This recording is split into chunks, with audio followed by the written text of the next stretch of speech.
Hi guys, welcome to SavvyMoneyShow. Me, your host Sean. Today we're going to start with companies I'm looking at and progress to companies that I bought recently. And it'll be a surprise one. There's been a new IPO that's dropped 20%. Well, we start with Coupang. I did a detailed video on this pre-IPO. It hasn't done well, but I think it's going to have a run up soon. Korea's Amazon, but to tell the truth, it does a bit better than Amazon on the e-commerce side, and it is branching out into more of the web services and more like Deliveroo kind services. So I think it's worth picking up. The chart's starting to look good. I think it's one to look into and keep on your watch list. For those who are into gaming stocks, New York is looking into allowing sports betting. They're going to have high tax on it, as high as 65%. They're negotiating that, but it's a way forward. Anyway, on to the next one, Activision Blizzard. I think this is going to have a movement. I'm surprised it's still this price. It's a gaming stock. We all know Activision Blizzard, the games it's successful games it has on hand.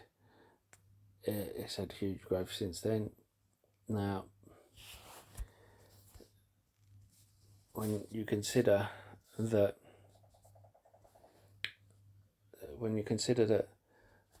Sumo Group have just agreed to sell its remaining stake to Tencent, I'm surprised that this is still down here, the same price that it was in 2020. Actually, in 2020 it reached $120 a share, so it's $30 off what it was back then. I know, because I sold when it went there.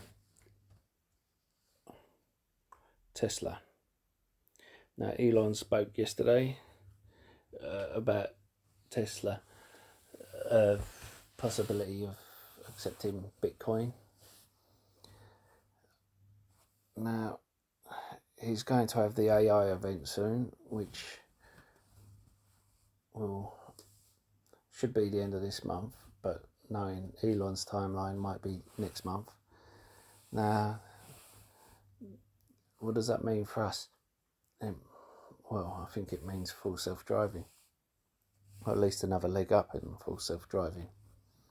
As well as that, you have, with China's floods, them getting a year's worth of rain in a couple of days, and horrible sights of people getting stuck on the subways and dying. But what's come out of it? People have been able to drive their Teslas through the floods. It's been helped save lives, whereas in the past it's always been, oh, these Teslas are shoddily made, things are falling off of them. It seems that at least they've put more effort into making sure they work properly. I think there'll be some movement there. I've spoken before about Enable. It is an undervalued, in my opinion, oil company. Gives an 8% dividend. It is under book value, 0.54 price to book. Price to sales 1.32. Market cap 3.69 against enterprise value of 8 billion. Now, it has a lot of cash on hand, and it's being taken over by Energy Transfer. And we announced this in January, a possibility, and it was confirmed in February.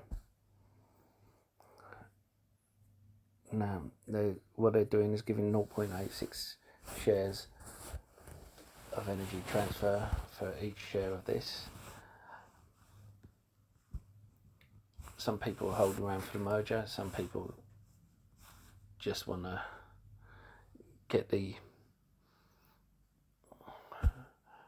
money, it will value, it should value, enable about 7.2 billion. It's good for energy transfer, and it's good for the enable shareholders. But OIH, if you look at its main holdings, the main reason is oil has just dipped to reached $70 a share. And if you look back the last time oil reached $70 a share, OIH was between $600 and $700 a share. It covers all the main oil producers, and when you consider the weaker ones have already been pushed out of the market, I think it's time to go in. This is another one, in my opinion, because of the recent dips, it's well undervalued. Don't forget to hit that lovely like button, and don't forget the sexy subscribe button. A lot sexier than me, just ask the wife. And if you want to be a hero, hit the bell notification. You'll be notified when a new video gets uploaded. And why not check out the links in the description below. If you're looking for a free trading platform, you get a free share worth up to $200, depending on the platform you use if you deposit a small amount. Now, Stevanato is an Italian company that makes glass vials and containers for biotech companies.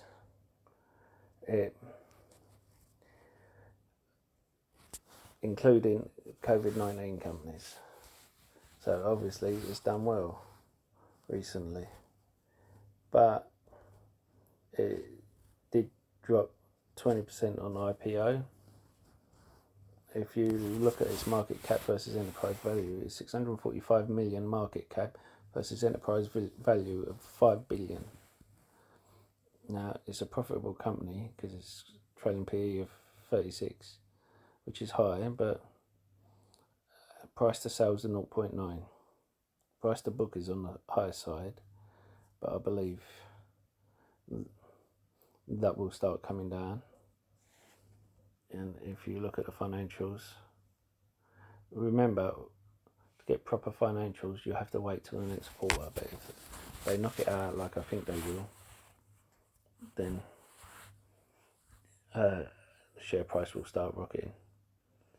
You can see here that they're making over 220 million gross profit from the trailing 12 months. Now you can see here that in December their assets were 968 million versus 658 million liabilities, and they've increased their assets to 979 million versus liabilities of 640.5 million. See, that's what I like to see with a company, where you increase your assets and reduce your liabilities. And it has free cash flow of 77 million. Now, this is a company where all these variants are gonna do well for it. But even once the Rona is done and dusted, we're always going to need medicines, we're always going to need vaccinations, we're always going to need something. And that's what it's there for. Clover. It wasn't long ago it hit 22. Of course, that was a short squeeze and we was in it. But Clover still has a lot of potential. Still got a good platform. And I think it'll still do well. And some of the shares I sold at, I didn't sell at 22, I sold at 18. But some of the shares that I sold at 18. I've bought back. Now, this is the red flag. Assets in December, 856 million versus liabilities of 63 million. Assets now 866 million versus liabilities 278 million. Now, they have been put on Medicare's list, on the insurance company's list.